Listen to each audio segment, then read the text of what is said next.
আজ আমি আপনাদের সঙ্গে শেয়ার করব খুবই হেলদি স্বাস্থ্যকর রেসিপি। আর এটা বানাতে মাত্র 5 মিনিট লাগবে।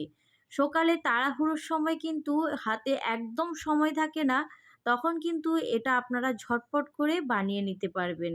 নিজেদেরও খেতে ভালো লাগবে, কিংবা স্কুল অফিস যাওয়ার সময় খুব ঝটপট করতে হয়, তো সেই ক্ষেত্রে কিন্তু এটা বানিয়ে দিলে সারা দিন পেটটাও ভরা থাকবে। নমস্কার, কেমন আছেন সবাই? আশা করছি সবাই খুব ভালো আছেন, সুস্থ আছেন। মৌসুমী রকমারি রান্নাতে আপনাদেরকে আবারও একবার অনেক অনেক স্বাগত। প্রতিদিনের মতো আজও একটা দেখুন দুর্দান্ত রেসিপি নিয়ে চলে এসেছি। আর দুর্দান্ত বটেই, তার সঙ্গে হেলদিও খুব। বাচ্চা থেকে বড় সবাইয়ের কিন্তু ভীষণ পছন্দ হবে। বানাতে মাত্র হাতে 5 মিনিট থাকলেই হয়ে যাবে।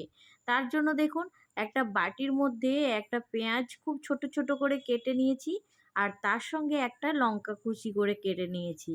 এবার স্বাদের জন্য আমি এখানে দিয়েছি অরিগ্যানো মশলা, তার সঙ্গে একটা ডিম ভেঙে দিচ্ছি। এবার যদি বাড়িতে অরিগ্যানো মশলা না থাকে, সেই ক্ষেত্রে অল্প একটু ম্যাগি মশলাও দিতে পারেন, টেস্টটা খুব ভালো আসবে। আর যদি না থাকে তাহলে অপশন কিছু না দিলেও চলবে। তো এইখানে দেখুন সুন্দর করে আমি এখন ফেটে নিচ্ছি। আর অরিগ্যানো মশলাটা আমি একটু মিক্স পিৎজা মশলা ছিল বলে তার মধ্যে একটু নুন আছে, সেজন্য আর আলাদা করে নুনটা দিলাম না। এইখানে দেখুন আমি একটা ফ্রাই প্যান বসিয়েছি, আর তার মধ্যে কিছুটা পরিমাণে তেল দিয়েছি। এবার এইখানে দেখুন আমি শিমলা মির্চিকে বেশ একটু পাতলা পাতলা করে কেটে নিয়েছি। কেটে নেওয়ার পরে 4টে স্লাইস এইখানে এইভাবে রেখে দেব। তার উপরে 4টে টমেটো স্লাইসও এইরকম রাউন্ড করে কেটে নিয়েছি, ওপর থেকে দিয়ে দিচ্ছি। দেখতেও বেশ সুন্দর লাগবে, হেলদি তো বটেই। আর একবার বানালে রোজ কিন্তু বানাতে ইচ্ছে যাবে। অল্প পরিমাণে একটু নুন দিয়েছি।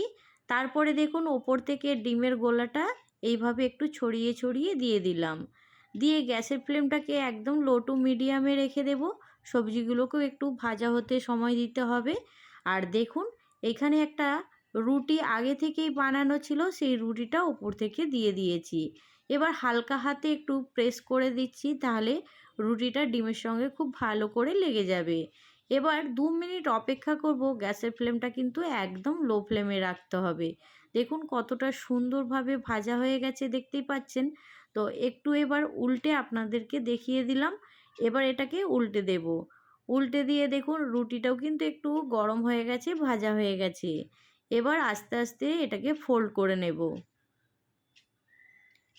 এইরকম একটু লালচে করে ভেজে নিলে সবজিগুলোও কিন্তু সুন্দর ভাজা হয়ে যাবে।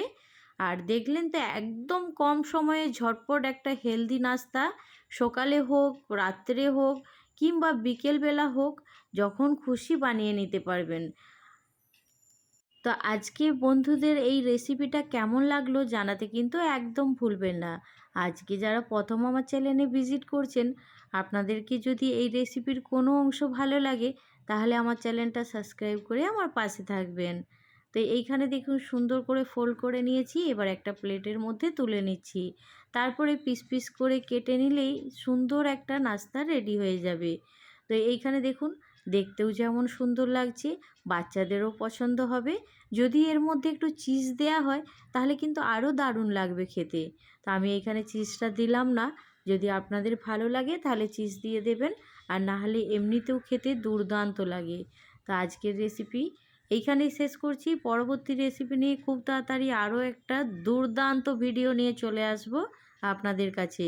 তো আপনাদের যদি কিছু ভিডিও পছন্দ হয় রেসিপির, অবশ্যই কিন্তু কমেন্টে জানাতে পারেন। আমি আপনাদের পছন্দ করা রেসিপি নিয়ে আসতে চাই। তো এইখানে দেখুন কেটে নিয়েছি। তো আজকে এইখানেই শেষ করছি। পরবর্তী ভিডিও নিয়ে খুব তাড়াতাড়ি দেখা হচ্ছে। সবাই ভালো থাকবেন, সুস্থ থাকবেন। বাই।